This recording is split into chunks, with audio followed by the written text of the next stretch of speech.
ہو گیا نا کام پکا، 5 بار فرشتے دعائیں کریں گے. سنیے حدیث پاک میں آتا ہے، ابن ماجہ کی حدیث ہے، رسول کریم علیہ السلام نے فرمایا بے شک اللہ پاک اور اس کے فرشتے پہلی صف، جماعت کی جو پہلی صف ہے نا، فرسٹ رو، جو اس نماز اس میں پڑھتا ہے اس فرسٹ رو والوں پر رحمتیں بھیجتے ہیں. یعنی جو بندہ پہلی صف پہ نماز پڑھنے کی سعادت حاصل کرتا ہے اللہ پاک اس پر رحمتیں بھیجتا ہے اور فرشتے اس کے لیے رحمتوں کی دعائیں کرتے ہیں. مبارک ہو ان لوگوں کو جو پہلی صف میں نماز پڑھتے ہیں، جماعت سے نماز پڑھتے ہیں. مگر آج تو حال یہ ہے کہ جناب نماز میں آخری صف میں پہنچ جانا بڑی بات ہے، آخری رکعت میں پہنچ جائے تو بڑی بات ہے. کئی لوگ تو مسجد جاتے ہی نہیں، کئی لوگ تو نماز بھی قضا کر دیتے ہیں. اللہ اکبر. حالانکہ روزانہ 5 بار ایک موقع مل رہا ہے، پہلی صف حاصل کر لیں، انشاءاللہ آپ نماز پڑھ رہے ہوں گے، فرشتے دعائیں کر رہے ہوں گے، اللہ رحمت نازل کر رہا ہوگا.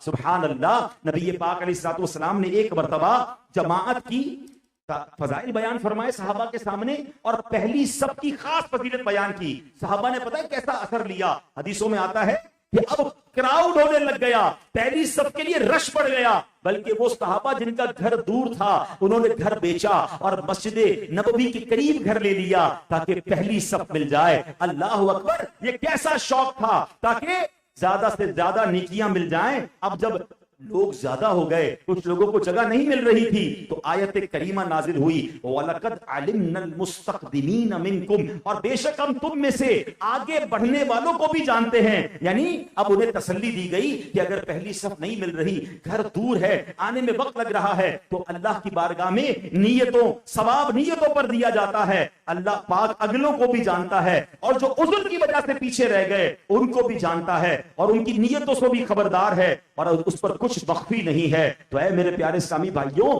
صحابہ کا جذبہ دیکھیں، پتا چلا کہ پہلی صف میں رحمتیں بٹ رہی ہیں، پہلی صف کی فضیلت اعلیٰ ہے، پہلی صف پہ رحمتیں، فرشتے دعائیں کر رہے ہیں. انہوں نے گھر بیچنا شروع کر دیے. مگر آج سچ بتائیں، کس کا خیال ہوتا ہے کہ یار گھر لوں تو کسی عاشق رسول کی مسجد کے قریب لوں؟ انفارچونیٹلی جو میں جملہ کہنے جا رہا ہوں نا، یہ بڑا تکلیف دہ جملہ ہے. مگر جو سوسائٹیز میں اور بڑے علاقوں میں رہتے ہیں ان کو پتا ہوگا کہ آج کل مسلمانوں کی بات کر رہا ہوں، مسلمانوں کے علاقے میں مسجد کے برابر یا مسجد کے قریب کے گھر کی ویلیو کم ہوتی ہے. لوگ پسند نہیں کرتے کہ مسجد کے قریب گھر ہو. یار آواز آئے گی زیادہ، شور آئے گا، مشکل ہوگی. اللہ اکبر. میں غیر مسلموں کی بات نہیں کر رہا، میں مسلمانوں کی بات کر رہا ہوں. کئی لوگوں کو ہم نے دیکھا کہ ماشاءاللہ گھر بیچ کر کسی اچھی عاشقان رسول کی جو مسجد ہے اس کے قریب جا کر گھر لیا کہ روز جماعت سے نماز پڑھوں گا، میرے گھر میں اذان کی آواز آئے گی، درود و سلام کی آواز آئے گی، میرے بچے جائیں گے تو انشاءاللہ علم دین سیکھیں گے. مبارک انہیں جنہوں نے یہ خوبصورت فیصلہ کیا. مگر انفارچونیٹلی آج اکثریت ان لوگوں کی ہے جو مسجد کے قریب گھر پسند نہیں کرتے. ارے کیسے لوگ ہو گئے. نہیں میرے پیارے اسلامی بھائیوں، پہلی صف پہ جماعت پڑھنے والوں کو مبارک ہو کہ جن پر فرشتے دعائیں کر رہے ہیں، اللہ رحمتیں نازل فرماتا ہے. اب یہ کیسے ممکن ہے؟ آپ سوچیں گے یار پہلی صف کیسے ملے گی؟ بالکل مل سکتی ہے. جس کا ذہن بن جائے اذان سے پہلے مسجد میں پہنچ جائیں، جا کر پہلے بیٹھیں، آپ کو پہلی صف مل جائے گی. اگر مثال دیتا ہوں، ہم جمعے کے ایک حدیث پاک آپ نے بھی سنی ہوگی، میں نے بھی کئی بار بیان کیا. جمعے کا حدیث پاک کا خلاصہ ہے کہ جو جمعے کو سب سے پہلے آتا ہے، جمعے کی نماز میں سب سے پہلے مسجد میں آتے ہیں، ان لوگوں کو اللہ کی راہ میں اونٹ صدقہ کرنے کا ثواب ملتا ہے. اس کے بعد آئیں گائے صدقہ کرنے کا ثواب، پھر آنے والوں کو بکری صدقہ کرنے کا ثواب، پھر فرمایا مرغی صدقہ کرنے کا ثواب، آخر میں انڈے کا ثواب. یعنی ثواب کم ہوتا گیا. اگر چندی لوگ ہیں جو شروع میں آتے ہیں، باقی تو بالکل آخری خطبہ چل رہا ہوتا ہے جب آتے ہیں. اب میں چوٹ کرنے کے لیے کہہ رہا ہوں، اونٹ آج کل کتنے کا آتا ہو؟ 4-5 لاکھ کا تو ہے. آپ مثال کے طور پہ کوئی ایک جامع مسجد میں اعلان ہو جائے کہ پہلی صف جمعے میں جو لوگ ہوں گے سب کو 5-5 لاکھ روپے دیے جائیں گے. دوسری صف والے گائیں، تو گائیں میرا خیال ہے شاید 3 لاکھ کی ہوگی، 3 لاکھ دیے جائیں گے. اگلی صف جو ہے اس کو جناب بکری ہے تو چلیں 50-50 ہزار دیے جائیں گے. چوتھی صف والوں کو 2-2 ہزار دیے جائیں گے. سچ بتاؤ پہلی صف میں جگہ ملے گی آپ کو؟ فجر سے لائنیں لگی ہوں گی. اللہ کی نبی پاک کا وعدہ ہے کہ پہلے آنے والوں کو اللہ کی راہ میں اونٹ صدقہ کرنے کا ثواب ہے. مائنڈ سیٹ نہیں ہے، اور آج آپ نے سن لیا کہ اگر فرشتوں کی دعائیں لینی ہیں تو سبحان اللہ مسجد میں جا کر پہلی صف میں نماز پڑھیں. ارے یہاں پہلی صف تو دور کی بات، جماعت سے نماز پڑھنے کا ذہن نہیں ہوتا. نبی پاک علیہ الصلوۃ والسلام فرماتے ہیں اللہ پاک با جماعت نماز پڑھنے والوں کو محبوب رکھتا ہے. ایک بار نبی پاک علیہ الصلوۃ والسلام نے فرمایا جب بندہ با جماعت نماز پڑھے پھر اللہ پاک سے اپنی حاجت کا سوال کرے، یعنی جماعت کی نماز ہو گئی اب دعا کرے، تو اللہ پاک اس بات سے حیا فرماتا ہے کہ بندے کی حاجت پوری ہونے سے پہلے وہ واپس لوٹ جائے. آئے ہائے، یعنی اللہ کی بارگاہ میں اب حاضر ہو گئے نا. اب اس کو دنیاوی انداز سے سمجھے. آپ کے گھر میں کوئی بندہ ہے، آپ کی کیا تمنا ہوتی ہے کہ یار گھر آیا ہے مہمان راضی ہو کر جائے، خوش ہو کر جائے، ٹھیک ہے نا؟ سبحان اللہ، جو 5 بار اللہ کے گھر کا مہمان بن رہا ہے وہ کریم کیسے خالی لوٹا ہے؟ وہ کیوں نہ خوش فرمائے؟ اللہ اکبر. آج کل لوگ یہ جملہ کہتے ہیں کہ میں مسجد نہیں جاتا. ارے ہماری اوقات کیا ہے جو ہم یہ کہہ سکتے ہیں؟ ہمیں تو جو نہیں جاتا اسے رونا چاہیے کہ مجھے بلایا نہیں جا رہا. مجھے بتاؤ نا، آپ کی اور میرے گھر میں کوئی بغیر اجازت آ سکتا ہے؟ دروازہ کھٹکھٹائے کہ جناب آپ کے گھر میں آنا، آپ کہیں گے آپ کون ہیں؟ میں تو نہیں جانتا، آپ کیوں آ رہے ہیں؟ جب میرے اور آپ کے گھر میں کوئی بغیر اجازت نہیں آ سکتا، اللہ کے گھر میں کیسے جا سکتا ہے؟ ہاں، جو صرف جمعے کی نماز میں جاتے ہیں وہ اللہ سے معافی مانگے. اللہ ایسی کیا غلطی ہو گئی کہ پورا ہفتہ مجھے بلایا نہیں جاتا. بلکہ ایسے بھی بدنصیب ہیں جو جمعہ بھی نہیں پڑھتے، عید کی نماز میں جا رہے ہیں.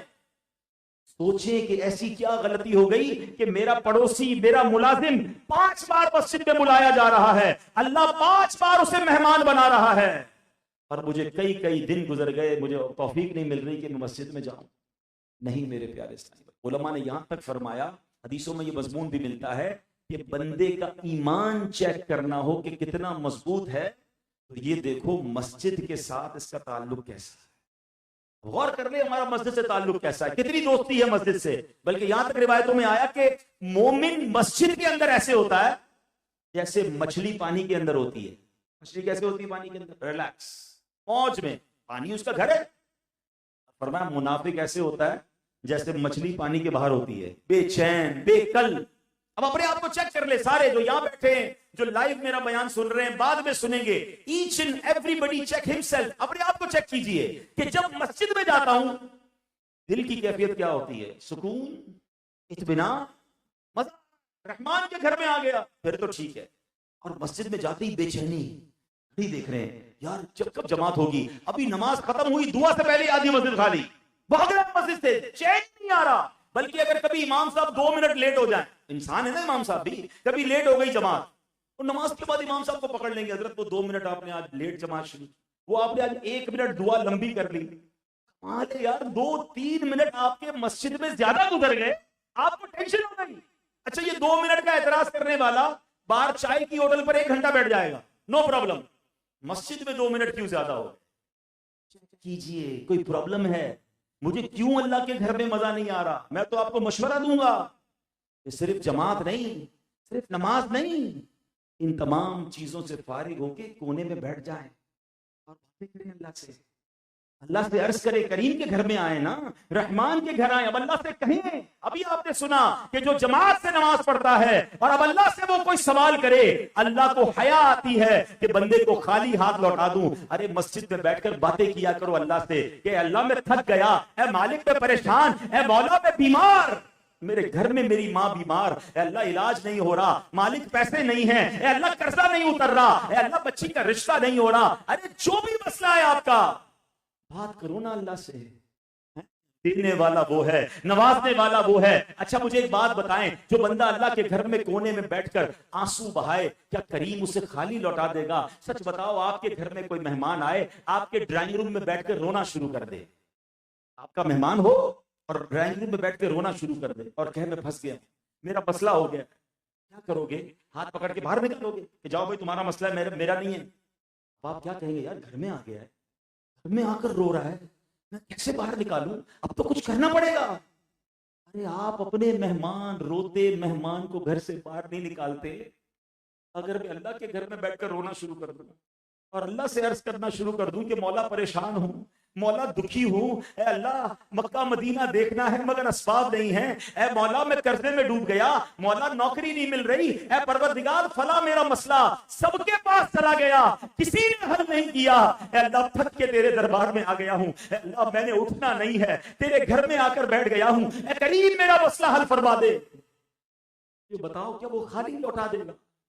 ایسا پاسبل نہیں ہے، وہ ضرور کرم فرمائے گا، مگر ہمارا پرابلم ہی تو یہی ہے، ہم سب کے پاس جاتے ہیں، ہم رب کے پاس نہیں جاتے، ہم سب کو اپنا پرابلم بتاتے ہیں، وہ اپنے رب عز و جل کو نہیں بتاتے، اس سے باتیں بھی نہیں کرتے ہیں، حالانکہ دنیا والے کچھ نہیں کرتے، یہ بھی میں آپ کو آج بتا دوں، سب کو بتاتے ہو نا میرا یہ مسئلہ ہے، میرا وہ مسئلہ ہے، آج میں آپ کو ایک مشورہ دیتا ہوں، دنیا والوں کو مت بتایا کریں یہ کیا مسئلہ ہے، کوئی حل نہیں کر سکتا، الٹا بعد میں انجوائے کرتے ہیں، ہاں بتاتے ہیں لوگوں کو آیا تھا میرے پاس، وہ بڑی بڑی باتیں کرتا ہے نا، اس کے گھر کا یہ مسئلہ ہے، اس کا یہ پرابلم ہے، مدد مانگنے آیا تھا، مشورہ لینے آیا تھا، لوگ ہمارے پرابلم کا مذاق اڑاتے ہیں، اور ہم ہیں دنیا والوں کو اپنے مسئلے بتاتے ہیں، کیوں بتانا ہے کسی کو؟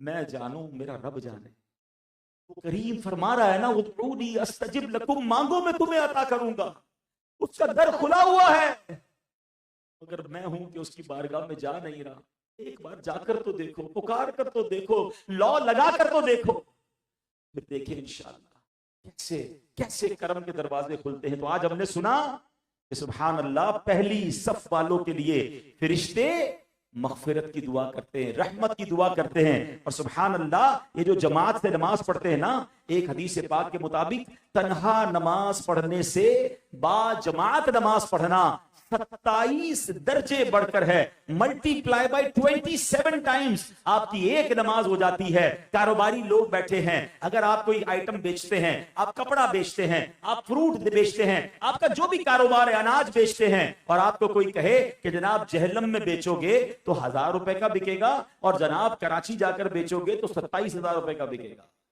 بتاؤ کیا کریں گے ہم؟ کراچی چھوڑے یورپ چلے جائیں گے، کسی اور 27 گنا ڈبل ہوتا ہے، لوگ ملک چھوڑ کے چلے جاتے ہیں، ملٹی پلائی بائی 27 ٹائمز، مگر آج اذان ہو رہی ہے، مسجد قریب ہے، جانے کی توفیق نہیں۔ اے میرے پیارے اسلامی بھائی، کاروباری بنے نا، دنیا میں جس طرح ملٹی پلائی ہونے کا خیال ہے، دنیا میں جس طرح نفع سمجھ آتا ہے، اس طرح نیکیوں کا بھی تو نفع بڑھائیے، نیکیوں کو بھی تو ملٹی پلائی کیجیے۔ ایک اور عمل، اللہ اکبر، جس کے لیے فرشتے دعا کرتے ہیں، مسلم شریف کی حدیث پاک میں ہے، حضرت ابو ہریرہ رضی اللہ تعالیٰ عنہ سے روایت ہے، رسول ذیشان مکی مدنی سلطان صلی اللہ تعالیٰ علیہ وسلم نے فرمایا، بے شک بندہ جب تک اپنی نماز کی جگہ بیٹھا رہتا ہے جہاں اس نے نماز پڑھی ہے، تو جب تک اس کا وضو نہ ٹوٹے فرشتے اس پر درود بھیجتے ہیں۔ فرشتے پتہ کیا کہتے ہیں؟ اللہم اغفر لہو، اللہم ارحمہ، اے اللہ پاک اسے بخش دے، اے مالک کریم اس پر رحم فرما۔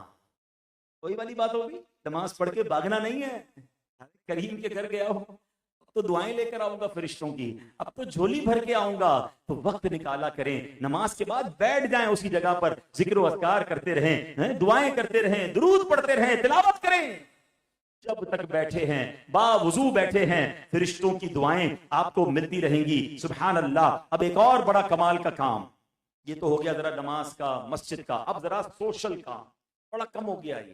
مولا علی شیر خدا کرم اللہ تعالی وجہ الکریم فرماتے ہیں، راوی کون ہے؟ مولا علی راوی ہیں، فرماتے ہیں نبی پاک علیہ الصلوۃ والسلام نے فرمایا، جب مسلمان اپنے مسلمان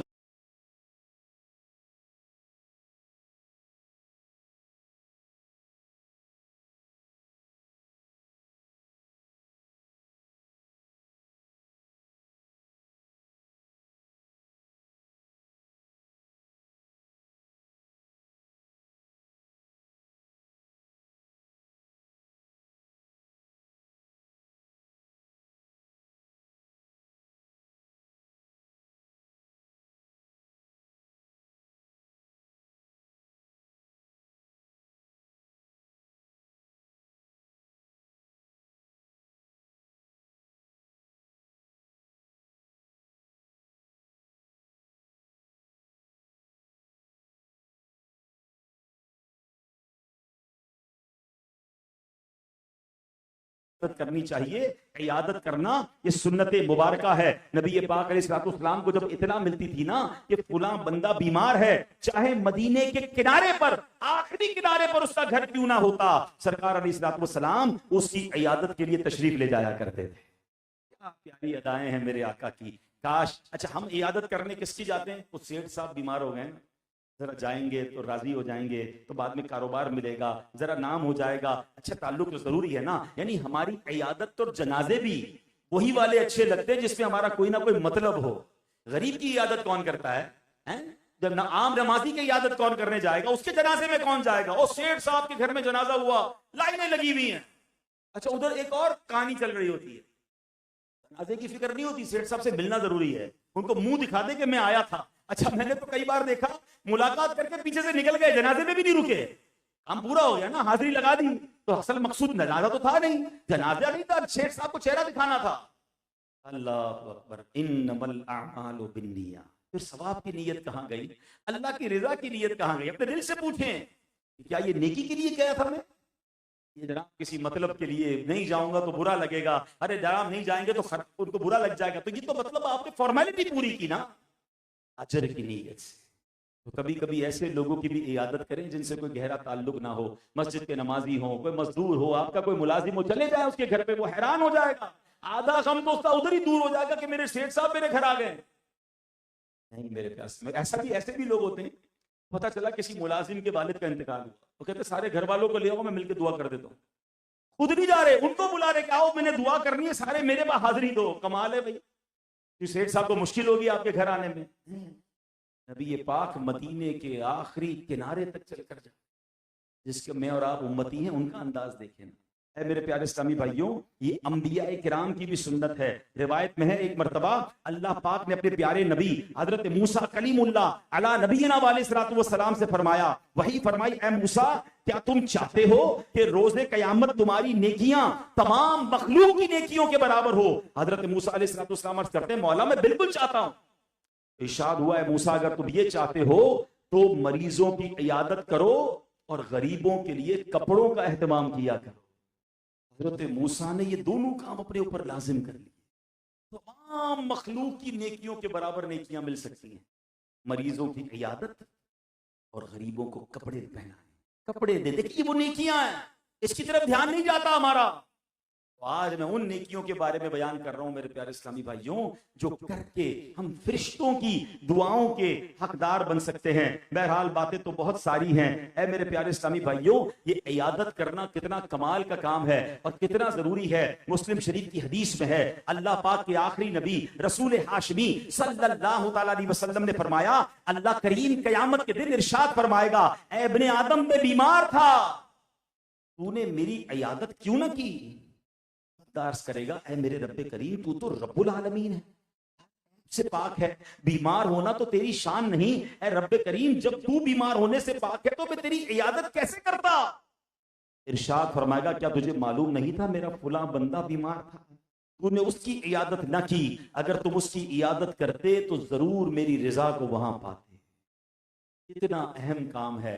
اللہ کرے کہ آج سے ہم یہ کرنے والے بن جائیں. تھوڑی دیر پہلے میں نے کہا تھا کہ پیٹھ پیچھے دعائیں کیا کریں، دیگر مسلمانوں کے لیے دعائیں کیا کریں. اب حدیث سنیے، اللہ کے آخری نبی صلی اللہ علیہ وسلم فرماتے ہیں، ابن ماجہ کی حدیث ہے، بندے کی اپنے مسلمان بھائی کے لیے اس کی پیٹھ پیچھے کی گئی دعا مقبول ہے. اس کے سر کے پاس ایک فرشتہ مقرر ہوتا ہے، جب جب یہ اپنے بھائی کے لیے دعا کرتا ہے فرشتہ کہتا ہے آمینہ وَلَكَ بِمِثْلٍ، یعنی اللہ پاک تمہاری دعا قبول فرمائے اور جو تو نے اپنے مسلمان بھائی کے لیے مانگا اللہ تجھے بھی ویسا ہی عطا فرما دے.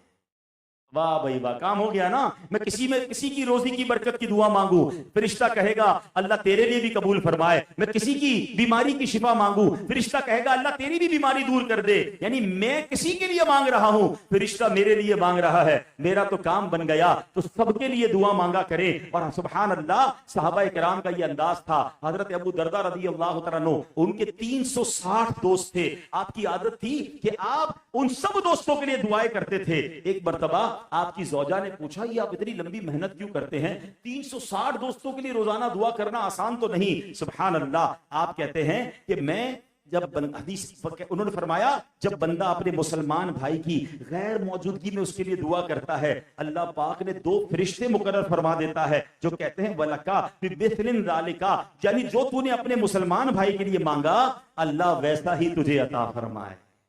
تو آج سے جب کسی کے بارے میں پتا چلے، ہمارے امیر اہل سنت تو کمال کی بات فرماتے ہیں، آپ فرماتے ہیں کبھی میں گاڑی میں جا رہا ہوتا ہوں نا، میرے قریب سے کوئی موٹر سائیکل والا گزرتا ہے، میں دعا کرتا ہوں اللہ اس کو خیر سے پہنچا دے۔ کوئی سائیکل والا گزرتا ہے، میں کہتا ہوں یا اللہ اس کی مغفرت کر دے۔ کہتے ہیں میں کوشش کرتا ہوں میں چلتے چلتے جو نظر آ رہا ہے ان کو جانتا نہیں مگر ان کے لیے دعائیں کرتا رہتا ہوں۔ یہ اللہ والوں کا انداز ہے، اور یقین کریں جب آپ یہ کرنا شروع کریں گے نا آپ کے دل میں نرمی آئے گی، آپ کے دل میں عاجزی آئے گی، آپ کے دل میں مسلمانوں کی خیر خائی آئے گی۔ کسی طالب علم کو دیکھیں دعا کرے اللہ اس کو عالم با عمل بنا دے، کسی بچے کو دیکھیں دعا کریں اللہ اس ماں باپ کی آنکھوں کا نور بنا دے، اے اللہ ان بچوں کی خیر فرما۔ کسی کی دکان پر گئے بغیر اس کو بتائے دل میں دعا کی اللہ اس کی روزی میں برکت دے دے، اے اللہ کسی بھی ہاسپٹل میں گئے، ہم ہاسپٹل میں نارملی اپنے مریض کو دیکھنے جاتے ہیں کیا ہی اچھا ہو باقی مریضوں کے لیے بھی دعا کرے اللہ اس اسپتال میں جتنے مریض ہیں سب کو شفا دے دے۔ ارے میرے رب کے خزانوں میں کمی نہیں، کیا وہ ایک مریض کو شفا دے سکتا ہے؟ وہ چاہے تو لمحے بھر میں دنیا کے سارے مریضوں کو شفا دے سکتا ہے،